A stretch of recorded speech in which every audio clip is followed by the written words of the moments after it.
सम्राट कैबिनेट की बैठक में 10 एजेंडे पर मुहर लगी है। युवाओं के रोजगार को लेकर बड़ा फैसला कैबिनेट में लिया गया है। 7 निश्चय 3 के तहत कुशल युवा कार्यक्रम का विस्तार होगा। योजना के लिए 430 करोड़ की स्वीकृति मिल चुकी है। एआई और ड्रोन जैसे नए कौशल की ट्रेनिंग युवाओं को दी जाएगी। सोलर नेटवर्किंग और डिजिटल मार्केटिंग भी शामिल है। हर साल 2,57,000 से ज्यादा युवा प्रशिक्षित होंगे।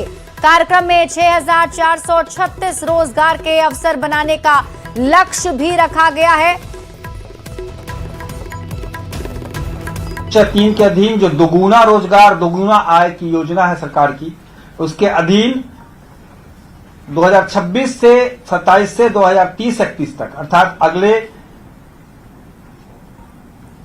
5 वर्षों के लिए इस योजना को स्वीकृति दी गई है और 26-27 के लिए इस पे 430 करोड़ 8,33,000 रुपए के व्यय की भी स्वीकृति दी गई है। आप सब अवगत होंगे कि कुशल युवा कार्यक्रम क्या। और हमारे साथ न्यूज़ 18 संवाददाता रजनीश कुमार अधिक जानकारी के साथ जुड़ गए हैं। रजनीश, आज की बैठक की बड़ी बातें। एजेंडे में मुहर लगी है जिसमें महत्वपूर्ण एजेंडा है युवाओं के रोजगार से जुड़ा हुआ।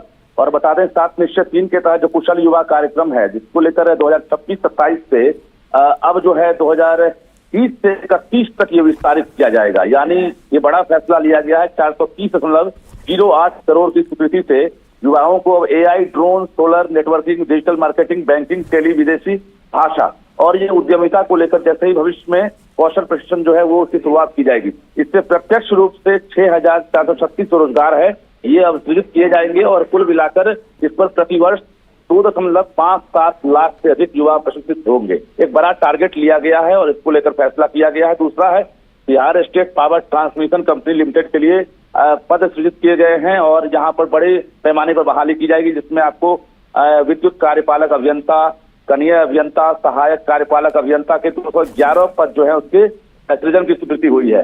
ग्रीन फील्ड सिटी जो है उसमें जमीन की खरीद बिक्री पर रोक लगाई गई थी, उसे हटा लिया गया है। आज कैबिनेट में फैसला हो गया है।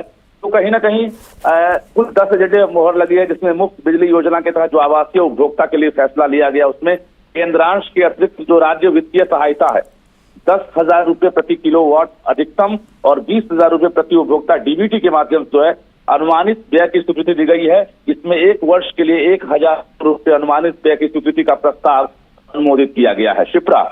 ठीक है रजनीश, आप इस खबर पर नजर बनाकर रखिए। शुक्रिया इस अपडेट के लिए।